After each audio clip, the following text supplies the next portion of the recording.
இப்போ இருக்க பசங்களாம் சொல்கிற பேச்சை கேட்குறதே இல்லைங்க. பேரண்ட்ஸ் என்ன சொன்னாலும் அதுக்கு அப்படியே எதிர்மாறாக தான் செய்கிறாங்க இல்லைங்களா? எத்தனை பேர் இதை மாதிரி ஃபீல் பண்ணுறீங்கன்னு கமெண்ட் பண்ணுங்கள். ஆனால் அவங்க சொல்கிறத கேட்கலன்னுட்டு நம்ம சொல்கிறத சொல்லாமல் இருக்கக்கூடாது. நம்ம நல்லதை சொல்லிகிட்டே தான் இருக்கணும். அவங்க எப்போ கேட்கணுன்னு அவங்களுக்கே தெரியும். ஸோ இன்றைக்கி நம்ம காரைக்கால் ஸ்பெஷலான முட்டை குருமா தாங்க பண்ண போகிறோம். எப்போதுமே முட்டையை வந்து அவிச்சு போட்டு குருமா பண்ணி பார்த்துருப்பீங்க. ஆனால் இது மாதிரி பண்ணி பாருங்கள், அவ்வளோ அருமையாக இருக்கும். ஸோ என்ன பண்ணணுன்னா, ஒரு 6 முட்டையை இன்றைக்கி உடச்சி ஊற்றிருக்கேன். மிளகாத்தூள் உப்பு போட்டு நல்லா பீட் பண்ணி எடுத்துக்கிட்டு இட்லி பாத்திரத்தில் தண்ணி ஊற்றி நல்லா வேக வச்சு எடுத்துக்கிட்டேன். ஸோ இப்போ என்ன பண்ணணுன்னா, தனியாக ஒரு வானல் வச்சு கொஞ்சமாக தேங்காய் எண்ணெய் ஊற்றி ஹோல் ஸ்பைசஸ் போட்டு நல்லா வதக்கிடுங்க.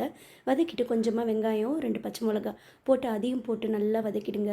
வெங்காயம் நல்லா ப்ரௌன் ஆனோடனே கருவேப்பிலை கொஞ்சம் போட்டு வதக்கிட்டு இஞ்சி பூண்டு பேஸ்ட்டும் நல்லா பச்சை வாசனை போகிற வரைக்கும் போட்டு நல்லா வதக்கி விட்டுக்குங்க. வதக்கி விட்டுட்டு கொஞ்சமாக தண்ணி ஊற்றி மிளகாத்தூள் உப்பு எல்லாமே போட்டு நல்லா கலக்கிட்டு மூடி வச்சுருங்க. அது கொதிக்கட்டும். இப்போ முட்டையை வேக வச்சு எடுத்துக்கிட்டோம் இல்லைங்களா, அதை என்ன பண்ணுங்கள், நல்லா ஆற விட்டுருங்க. ஆற விட்டுட்டு நல்லா கார்னரில் நல்லா கீறி விட்டுட்டு தட்டில் ஒரு பக்கம் கவுத்தி எடுத்திங்கன்னா சூப்பராக கேக் மாதிரி ரெடி ஆகிடுங்க. இப்போ அதை நான் செய்கிறேன், எப்படி இருக்குதுன்னு பாருங்களேன். ரொம்ப சாட்டிஸ்ஃபைங்காக இருந்துச்சு. இங்கே பாருங்களேன் எவ்வளோ சூப்பராக இருக்குன்னு. நான் செய்யும்போது ரொம்ப என்ஜாய் பண்ணேங்க. ஸோ அப்படியே கட் பண்ணிவிட்டு நான் கேக் மாதிரி ஆக்கிட்டு என்ன பண்ணேன்னா, எனக்கே நான் ஹாப்பி பர்த்டே பாடிக்கிட்டேங்க. Happy birthday to you, happy birthday to யூன்னு சொல்லி நல்லா அழகாக சூப்பராக கேக் மாதிரி கட் பண்ணி எடுத்துக்கிட்டேன். ரொம்ப எனக்கு ஜாலியாக இருந்தது. வீட்டில் கூட நான் ஸ்கூல் படிக்கும்போது அம்மா இது செய்யும்போது என்ன பண்ணுவேன்னா, நான் தான் கட் பண்ணுவேன்னு சொல்லுவேன். அந்த மெமரிஸ்லாம் எனக்கு திரும்பி வந்துடுச்சுங்க இன்றைக்கி. ஸோ இதை கட் பண்ணிவிட்டு அப்படியே என்ன பண்ணுங்கள், அந்த தண்ணி கொதிச்சோடனே அதில் எடுத்து போட்டுருங்க. போட்டிங்கன்னா நல்லா அந்த உப்பு காரம் எல்லாமே அது உள்ளார நல்லா போகும்.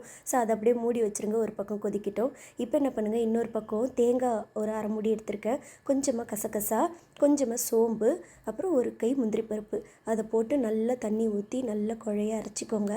அரைச்சிட்டு என்ன பண்ணுங்கள், அதையும் அதில் சேர்த்துருங்க. நல்லா கொதிச்சதுக்கப்புறம் பாருங்கள் எப்படி புஷ்ஷுன்னு உப்பி வருது பாருங்கள். பார்க்கவே ரொம்ப அழகாக இருந்துச்சு. ஸோ இதையும் நல்லா போட்டு தேங்காய் வாசனை போகிற வரைக்கும் ஒரு 5 to 10 minutes நல்லா கொதிக்க விட்டு மூடி போட்டு இறக்குனிங்கன்னா கறி குழம்பே மிஞ்சிருங்க இந்த டேஸ்ட்டு. அவ்வளோ அருமையாக இருந்தது. நான் காலையில் என் பொண்ணை கொண்டு போய் பஸ் ஸ்டாப்பில் ட்ராப் பண்ணும்போது எங்கள் பக்கத்து வீட்டு ஆண்டி கேட்டாங்க, என்னம்மா உங்கள் வீட்டில் இன்றைக்கி சிக்கன் குழம்பானு, நீங்களும் செஞ்சு பாருங்கள். See you in the next video. Bye bye.